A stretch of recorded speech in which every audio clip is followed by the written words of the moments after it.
अस्सलामुअलैकुम वरहमतुल्लाहि वबरकातुहू। आज हमारे कोर्स की क्लास नंबर 41 है और इसमें हम आपके लिए लेकर आए हैं लिसनिंग प्रैक्टिस। लिसनिंग इतनी ज़रूरी है जितनी ही स्पीकिंग ज़रूरी है। क्यों कि जब हमारे कान सुनते हैं तो फिर हमारी ज़बान बोलती है। आपने गौर से सुनना है, उनके एक्सेंट को समझना है और उनके एक्सेंट को समझकर उनकी तरह बोलने की कोशिश करनी है। लिसनिंग प्लस स्पीकिंग ये साथ साथ होगा तो बड़ा मज़ा आएगा।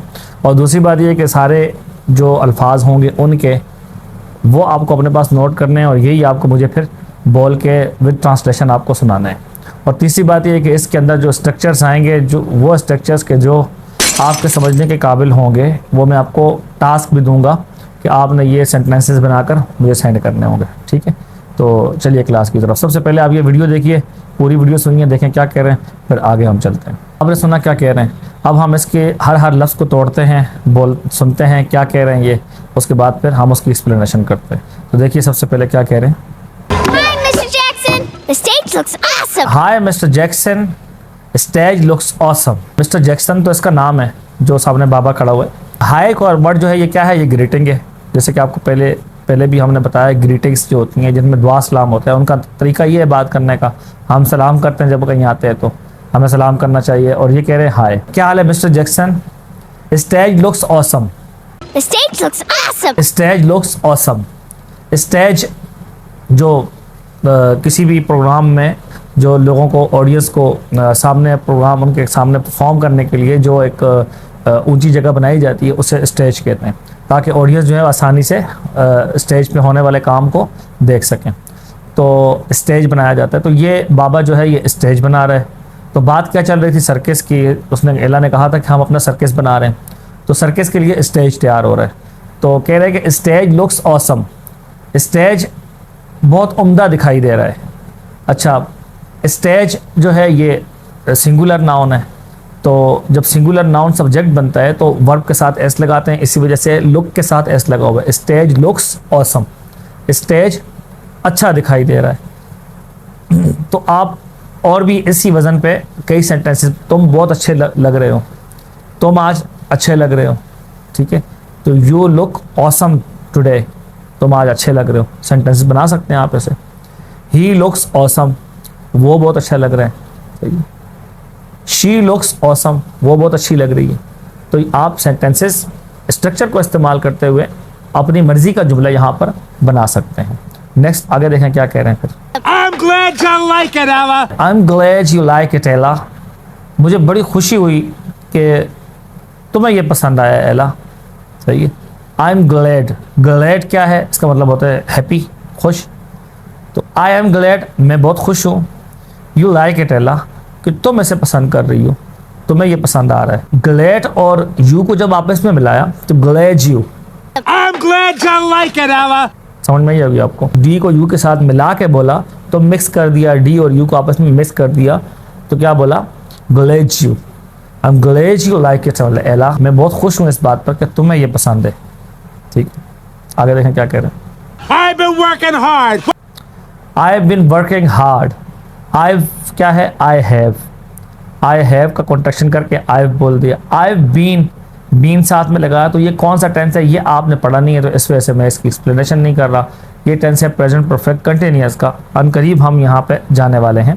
तो ये किस लिए होता है, पास्ट से प्रेजेंट तक कोई काम अगर आपका हो रहा है, मुसलसल जारी है, तो उसके लिए हम परफेक्ट कंटिन्यूअस टेस्ट लाते हैं, प्रेजेंट परफेक्ट कंटिन्यूअस टेस्ट। जब स्टेज बना रहा है तो ये जाहिर है काफ़ी पहले से लगा होगा, अभी तक उस काम में लगा हुआ है। आपको पता है कि उसने हाथ में कोई चीज़ हथौड़ी वगैरह ली हुई थी, उसको सेट कर रहा था लगा हुआ। तो आई हैव बीन वर्किंग। सही, तो आप इसको सेंटेंस में इस्तेमाल कर सकते हैं अपने। फॉर एग्जांपल, इस पर डिटेल हमारी इस पर पूरी क्लास आएगी एक, लेकिन मैं आपको एग्जांपल के तौर पर बता दूं कि आप किसी के घर पे गए हैं और दरवाजे पे दस्तक दे रहे हैं, कोई नहीं आ रहा, तो आप आगे से कह सकते हैं I have been waiting for 2 hours, I have been waiting for 5 minutes, मैं 5 मिनट से इंतज़ार कर रहा हूँ, मैं 2 घंटों से इंतज़ार कर रहा हूँ, जितना टाइम भी हो। I have been waiting. सही है, तो मैं मतलब मुसलसल मेरा टाइम पीरियड जो है वो इंतज़ार में गुजरा, ये कहना चाह रहे हैं यहाँ पे कि मुसलसल ये काम हो रहा है।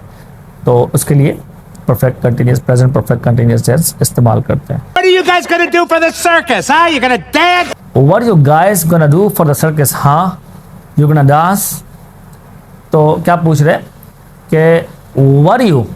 अब वर यू क्या है, पहले भी इस पर बात हो गई, ये दो तरह से आता है। एक ये आता है वर यू पढ़ते हैं जब व्हाट डू यू का कॉन्ट्रैक्शन करते हैं, और दूसरा व्हाट आर यू का कॉन्ट्रैक्शन करते हैं, तो उसमें भी वर यू बोलते हैं। दोनों बातें आपको मैंने डिटेल से बता दी हैं। तो यहाँ पर ये व्हाट आर यू का कॉन्ट्रैक्शन करके वर यू कर, सही। Were you guys, you guys का मतलब तुम लोग, सही। Were you guys gonna. अब मैं बता रहा हूँ आपको वजह कि मैं इसको क्यों कहा कि ये वर यू जो है ये व्हाट आर यू का कॉन्ट्रैक्शन है। क्यों मैंने ये कहा, क्योंकि आगे गोना जो आया हुआ है ये गोइंग टू है, और आर और गोइंग टू ये आपस में मिले हुए हैं, क्योंकि ये कंटिन्यूस टेंस है।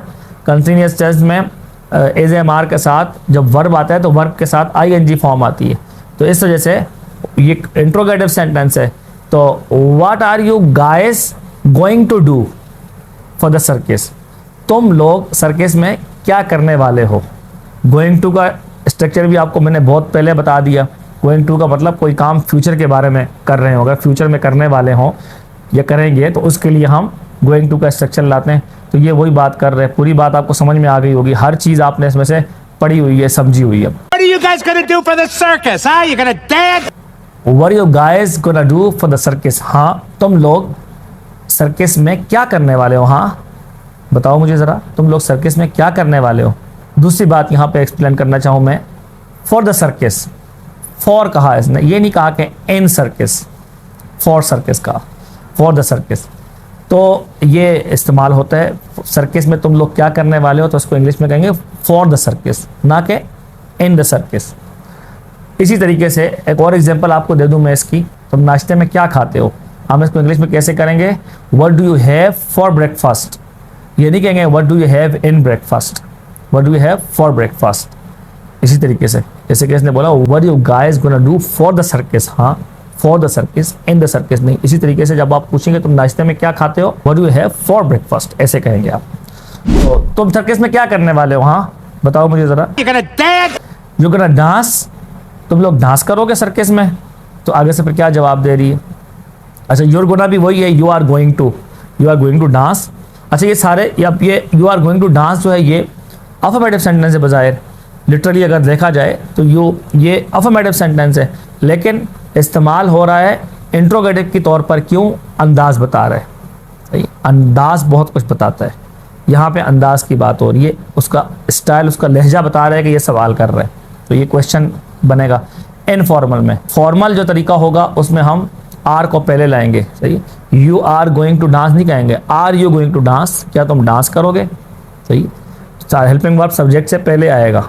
समझ रहे हैं बात को, आप लोग अच्छी तरह समझ रहे होंगे बात को क्या कह रहा हूँ मैं। आगे फिर क्या जवाब देती है, एला सुनिए। We're doing magic. Fantastic! We are doing magic, हम मैजिक करेंगे, हम जादू करेंगे। तो आगे से फिर वो क्या कह रहे हैं, फैंटास्टिक, बहुत उम्दा, सही। तो ऑसम जो है शुरू में बोला, स्टेज लुक ऑसम, स्टेज बहुत शानदार लग रहा है, तो ऑसम जो बोला था उसका मतलब भी शानदार है, और यहाँ पर जो फैंटास्टिक बोला तो इसका मतलब भी शानदार है। एडवांस वोकेबलरी है, आपके पास दो वर्ड्स आ गए शानदार के मिलेंगे। अच्छा ऑसम जो होता है इसकी एक अपोजिट आती है, अपोजिट क्या है इसका, ऑफुल। ऑफुल का मतलब है बहुत ख़राब, बहुत बुरा। ऑसम बहुत अच्छा, बहुत शानदार, ऑफुल बहुत बुरा। ये भी अपने ध्यान में रख लें, ये भी इस्तेमाल है इंग्लिश में इसका भी, ऑफुल, लेकिन वो बहुत बुरे की मीनिंग में आता है। ऑसम और अभी जो आपके पास आ गया फैंटास्टिक, बहुत शानदार, बहुत आला कोई चीज़ हो तो आप फैंटास्टिक का वर्ड या ऑसम का वर्ड इस्तेमाल करते हैं। तो उसने कहा कि हम मैजिक करेंगे, जादू करेंगे। तो आगे से फिर बाबे ने कहा, मिस्टर जैक्सन ने कहा कि फैंटास्टिक, बहुत उम्दा, बहुत शानदार। You want to see? You want to see, दोबारा अफर्मेटिव सेंटेंस आ गया। अगर लिखने में आप देखें तो ये अफर्मेटिव होगा, you want to see. You want to का कॉन्ट्रैक्शन यू वाना, वो बातें आ रही हैं ना अभी जो आपको पढ़ाई हैं, आपको हम किस तरफ लेके जा रहे हैं आप समझ रहे होंगे। हम आपको नेटिव स्पीकर बनाने की तरफ लेकर जा रहे हैं।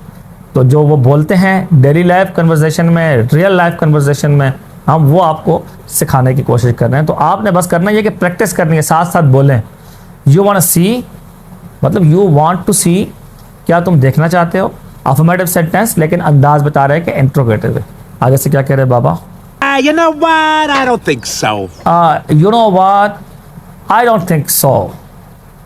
यू नो व्हाट, तुम्हें पता है क्या, तुम्हें पता है क्या बात है, यू नो व्हाट, जब हम या हम अपने तौर पर भी जब हम किसी से बात कर रहे हो, किसी को कोई बात समझा रहे हो या किसी से कोई बात एक्सप्लेन कर रहे हो, तो हम ये अपने डेली लाइफ में उर्दू बोलते वक्त भी हम ये जुमले इस्तेमाल कर सकते हैं, करते भी हैं लोग। तो यू नो व्हाट, तुम्हें पता है क्या है? आई डोंट थिंक सो का मतलब ये है कि मैं ऐसा नहीं सोचता। मतलब क्या होगा? मैं नहीं देखना चाह रहा। जो उसने बात की है, यू वांट टू सी, तुम देखना चाहते हो, तो कह रहे कि नहीं, मेरा ख्याल नहीं है, मतलब मैं नहीं देखना चाहता, मुझे ये लग रहा है। तो आगे फिर क्या कहते हैं देखिए। Oh. I'm just kidding. Of course I want to see it. I am just kidding, of course I want to see it. I am just kidding. Kidding क्या है? ये किडिंग है। किडिंग का मतलब होता है मजाक करना, सही, मस्ती करना। आई एम जस्ट किडिंग, मैं तो बस मजाक कर रहा हूँ, मतलब ये होगा इसका। अच्छा, किडिंग के वर्ड पे अगर आए आप, तो किडिंग का कॉन्ट्रैक्शन इसने बड़ा बहुत ज़्यादा कॉन्ट्रैक्शन किया यहाँ पे, सही है। लिखने में ये नहीं आता, मैंने पहले भी इस पे बात की है, मुझे याद पड़ रहा है कि ING का जो जी होता है उसको तो उड़ा देते हैं। ये बात तो हमारी पहले की हुई भी है, डेफिनेटली हुई भी है। लेकिन आज जो इसने कॉन्ट्रैक्शन की है, इसने हद कर दी। किडिंग नहीं बोला इसने, किडिंग का जी उड़ा के किडिंग बोलता तो फिर वहाँ तक बात थी।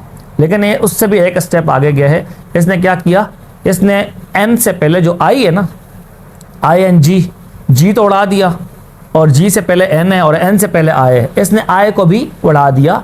डी को एन के साथ, किडिंग का जो डी है उसको ING के एन के साथ मिला के बोला, बीच में से आई को भी स्किप कर दिया। तो ये भी एक हिस्सा है इनका, ऐसा भी करते हैं।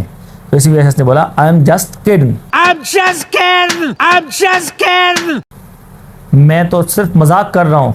Of course I want to see it, जरूर मैं इसको देखना चाहता हूँ। ऑफ कोर्स का मतलब जरूर, सही। Of course I want to see it, मैं जरूर इसको देखना चाहता हूँ। अच्छा, I want to see it भी बोलते हैं और I want to see it ये भी बोलते हैं। मतलब आई का पूरा आई भी नहीं करते हैं, आ की साउंड दे के I want to see it, मैं इसको देखना चाहता हूँ, सही। आगे से फिर क्या होता है? The magical Ella and her best friend and assistant, Henry. The magical Ella and her best friend and assistant Henry. Magical मतलब जादूगर एला और उसका या उसकी बेहतरीन दोस्त हेनरी। हेनरी उसका नाम है, साथ में जो खड़ा है हेनरी। क्या कह रहे हैं आगे? Henry. I love Henry. अच्छा, ये बात ये कर ही रही थी कि द मैजिकल एला and her best friend Henry, magical एला और उसके बेहतरीन दोस्त एंड असिस्टेंट और उसकी असिस्टेंट हेनरी, ये बात कर ही रही थी कि बीच में वो मिस्टर जैक्सन फ़ौरन बोला I love Henry. Sent the missing chicken. उसकी बात पूरी दोबारा कर लेता हूँ मैं। द मैजिकल एला and her best friend and assistant Henry present the missing chicken. जादूगर एला और उसकी बेस्ट फ्रेंड और उसकी असिस्टेंट मतलब मददगार हेनरी जो है, ये पेश करते हैं, प्रेजेंट पेश करते हैं मिसिंग चिकन, यानी खोई हुई मुर्गियाँ, सही है। तो ये एक जादू है, उसका जादू का इसने नाम दे दिया कि भाई मिसिंग चिकन, मतलब चिकन को गायब करेंगे और फिर चिकन को निकालेंगे। तो मिसिंग चिकन इसने नाम दे दिया अपने उस एक्ट को, उस जादू को जो ये आगे करने चाहिए। तो हम मिसिंग चिकन को पेश करते हैं, वो अपना करतब हम दिखाते हैं। मिसिंग चिकन वाला करतब क्या है, देखिए आगे क्या कह रहे हैं। Oh, wow. ओह वाह, वाह क्या है, इंटरजेक्शन है, जज्बात का। वाह भाई क्या बात है, तो मैं ये वाला करतब दिखा रहे हो, मिसिंग चिकन वाला। तो आगे फिर क्या कह रही है वो? I just need a volunteer from the audience. I just need a volunteer from the audience. क्या कह रही है? I just need a volunteer from the audience. I just need, मुझे बस ज़रूरत है। अब ये कौन सा टेंस है? ये प्रेजेंट सिंपल टेंस है। I just need, मुझे सिर्फ ज़रूरत है किस चीज़ की? वॉलंटियर। वॉलंटियर किसे कहते हैं? वॉलंटियर का मतलब होता है रज़ाकार, जो अपने आप को किसी कुर्बानी के लिए पेश करें, किसी काम में जाके हिस्सा लें, खुद से अपनी मर्ज़ी से, बग़ैर किसी के दबाव में आए, किसी के कहने के बगैर अपनी मर्ज़ी से खुशी से कोई काम करने वाला जो होता है उसे कहते हैं वॉलंटियर, सही। अक्सर जो हादसात वगैरह ऐसे हो जाते हैं, डिज़ास्टर्स हो जाते हैं, जो लोग अपनी ख़ुद अपने आप को पेश करते हैं लोगों की मदद करने के लिए, तो इन्हें वॉलंटियर्स यानी रज़ाकार कहते हैं। तो I just need a volunteer from the audience, तो कह रही है कि मुझे ऑडियंस में से एक वॉलंटियर की ज़रूरत है। तो आई जस्ट नीड, ये स्ट्रक्चर है आपके पास, इस पे आप जुमले बनाएं, आपको जिस चीज़ की ज़रूरत है। अच्छा, जिस चीज़ की ज़रूरत है आप नीड के बाद वो ऑब्जेक्ट लगा लें। I need a cup of T, मुझे एक कप चाय की ज़रूरत है। I need a glass of water, मुझे एक गिलास पानी की ज़रूरत है। अच्छा, कोई काम करने की अगर ज़रूरत है, कोई काम करने की ज़रूरत है, किसी वर्ब की ज़रूरत है, आपको कोई काम करना है, तो आप नीड के बाद टू लगा दें। जैसे वांट के बाद टू लगाया था ना, आप नीड के बाद टू लगा दें। आई नीड टू रन, मुझे दौड़ने की ज़रूरत है। For example, I need to make a video, मुझे एक वीडियो बनाने की ज़रूरत है। I need to go home, मुझे घर जाने की ज़रूरत है। सही, तो आप स्ट्रक्चर्स ऐसे बनाएं, बोलने की कोशिश करें। कुछ जुमले अपने से खुद से बनाकर आप मुझे तकरीबन इस आई नीड पर आप 2 सेंटेंसेस मुझे ऑब्जेक्ट वाले बना के दिखाएं, जिसमें नीड का ऑब्जेक्ट लगाएं आप, और 2 सेंटेंसेस आप मुझे वर्ब वाले लगा के बताएं कि नीड के बाद टू और वर्ब की फर्स्ट फॉर्म लगा के कोई भी आप काम करने की जिसकी आपको ज़रूरत है या जो आप समझते हैं जुमला बनाना, तो 2-2 सेंटेंसेस आपने ये अलग से बना के इसी काम के साथ मुझे सेंड करना है। ठीक है, और साथ में ट्रांसलेशन भी उसकी सुनानी है मुझे कि इसका क्या मतलब है, आपने जो लिखा है उसका मतलब भी आपको पता है कि नहीं पता है, कि मतलब किसी और से पूछना पड़ेगा। तो I just need a volunteer from the audience, मुझे ऑडियंस में से, यानी जो तमाशाई हैं सामने, उनमें से एक वॉलंटियर की ज़रूरत है। अब तमाशाई जो सामने कौन थे, एक तो वो मिस्टर जैक्सन है, और सामने मुर्गियाँ भी थी, वो भी तमाशाई थी। तो मुर्गियाँ सारी भाग गई हैं देखकर, एक मुर्गी बेचारी बची, वो सादा थी, मलंग थी, उसे नहीं पता था कि मेरे साथ क्या होने वाला है। तो देखिए आगे क्या होता है फिर। Thank you. बाकी भाग गए, वो एक बचा था तो उसने कहा थैंक यू, बहुत शुक्रिया, आप रजाकारी के लिए आप आगे आ गई हैं। सही है। Oh boy, can I ask, is this dangerous? Oh boy, can I ask, is this dangerous? Boy, oh boy, ओ लड़के। सही, अब ये लड़का बोला है इसको, इसने एला को। अब या तो ये वाकई एला जो है वो लड़के का नाम है, या फिर ज़बान से निकल गया oh boy. Can I ask, जो बोला है इसने ना, ये क्या है, ये फिलर है। सही, ये फिलर है जो बात करते वक्त हम उर्दू में भी ऐसे बात करते वक्त आ ऊ ऐसे कर देते हैं ना, तो ये क्या है, ये फिलर्स होते हैं, उर्दू के भी फिलर्स हैं। तो इंग्लिश में भी इस तरीके से फिलर्स होते हैं। फिलर को बड़ी अहमियत होती है गुफ्तगू के अंदर फिलर्स की। तो कह रहे हैं कि मैं भी फिलर देखें इस्तेमाल कर रहा हूँ साथ में। तो कह रहे हैं कि can I ask, is this dangerous, मैं पूछ सकता हूँ, क्या मैं पूछ सकता हूँ कि ये कोई ख़तरनाक तो नहीं होगा, कि ये ख़तरनाक है, कि भाई मेरी मुर्गी जो है वो कहीं इधर उधर ना हो जाए तुम्हारे चक्कर में, तुम्हारे जादू के चक्कर में। तो क्या ये ख़तरनाक तो नहीं होगा, क्या मैं पूछ सकता हूँ ये ख़तरनाक तो नहीं होगा। तो आगे से क्या कह रहे हैं वो, Where did my chicken go? क्या कहा, बड़े दुखी अंदाज में बोला कि where did my chicken go, where did my chicken go, मेरी मुर्गी जो है वो कहाँ गई। कौन सा टेंस है ये बताएं, बाकी बातें छोड़ें आप, टेंस कौन सा है ये आपने मुझे कमेंट्स बॉक्स में बताना है कि वेयर डिड माई चिकन गो ये कौन सा टेंस है और कौन सा सेंटेंस है। टेंस भी बताना है आपने और सेंटेंस भी बताना है, आपने पढ़ा हुआ है, मैंने आपको पढ़ाया हुआ है। आगे देखें, मतलब ये है इसका कि मेरी मुर्गी कहाँ गई। आगे देखें क्या होता है। अब ये जो बातें इन्होंने की, आ बकर डा बकर, ये जो बातें हैं ये जादुई करतब है। सही है, इससे इंग्लिश का कोई ताल्लुक नहीं है। ये उन्होंने अपने हर ज़बान में अपने अपने करतब होते हैं ना, तो ये करतब है कोई जादुई, अब मंतर है समझो, ये जादुई मंतर है, इसकी कोई ट्रांसलेशन नहीं है, इंग्लिश का नहीं है ये। सही, कुछ और ही है ये। अब क्या होता है, अब वो जादू करके उसने देखा, तो देखिए एक तो गम वाला अंदाज में बात की, बोला कि where did my chicken go, मेरी मुर्गी कहाँ चली गई। फिर गुस्से में आके बोला where did my chicken go, मेरी मुर्गी कहाँ चली गई, मेरी मुर्गी कहाँ गई। मतलब तुमने अंदर डाली है, उसके बाद तुमने मंत्र भी पढ़ा है, फिर भी मुर्गी बाहर नहीं आई है, ये तो नुकसान हो गया मिस्टर जैक्सन। इसने मंत्र दूसरा मंत्र चेंज किया, फिर ना दूसरे मंत्र से फिर मुर्गी निकल आई। तो कह रहे ओ ही इज बैक, ओ ये वापस आ गई। ही इज क्या है, ही और इज का आपस में कॉन्ट्रैक्शन। पहली बात तो इस जुमले में ये ज़हन में रख लें, ही और इज का आपस में कॉन्ट्रैक्शन, ही और इसको आपस में मिलाया तो क्या बोला, ही इज बैक, ये वापस आ गई। दूसरी बात इस सेंटेंस में बड़ी मज़े की बात है, वो ये है कि इसने ही का वर्ड इस्तेमाल किया चिकन के लिए। आप बोलेंगे सर ये क्या चीज़, आपने हमें समझाया था कि इट जो है वो नॉन ह्यूमन के लिए आता है, ह्यूमन के लिए यानी इंसानों के लिए ही शी आता है, और जो इंसान नहीं होगा उसके लिए हम इट का वर्ड इस्तेमाल करेंगे। तो इसने ही बोल दिया चिकन के लिए, तो ही क्यों बोला चिकन के लिए? तो याद रखिएगा इस बात को कि इंग्लिश के अंदर एडवांस ग्रामर के अंदर एक टर्म आती है जिसे हम कहते हैं पर्सनिफिकेशन। आप किसी हैवान को, किसी नॉन ह्यूमन को, गैर इंसान को उनके लिए आप जब कोई किसी इंसान वाला प्रोनाउन इस्तेमाल करते हैं तो इसे हम कहते हैं पर्सनिफिकेशन, कि आपने उसको इंसान के दर्जे पर ला खड़ा किया। मुझे जब ट्रांसलेशन सुनाएंगे तो ये सवाल भी खुद कायम करना है आपने कि ही जो है ये नॉन ह्यूमन के लिए तो नहीं आता, ये तो ह्यूमन के लिए आता है, इंसानों के लिए आता है, तो ये नॉन ह्यूमन के लिए क्यों इस्तेमाल हुआ है, ये सवाल आपने खुद करना है सुनाते वक्त, सही है। और फिर आपने जवाब भी खुद देना है कि इस वजह से आता है कि इसे हम कहते हैं पर्सनिफिकेशन। कि बाज़ औक़ात ऐसा होता है इंग्लिश में कि हम किसी हैवान को इंसान के मर्तबे पर ले आते हैं, किसी गैर इंसान को इंसान के मर्तबे पर ले आते हैं। तो आगे चलिए फिर क्या होता है। Oh, good! Oh, bravo! जब मुर्गी निकल आई तो कह रहे ब्रेवो ब्रेवो। ब्रेवो का मतलब क्या है?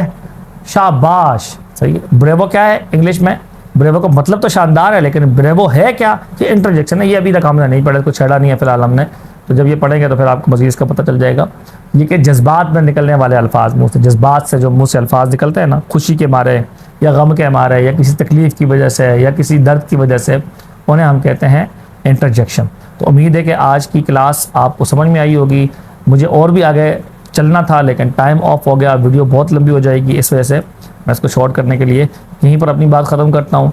तो आपने काम होमवर्क सही से करना है, समझना है। मिलते हैं नेक्स्ट क्लास में, तब तक के लिए अल्लाह हाफ़िज़।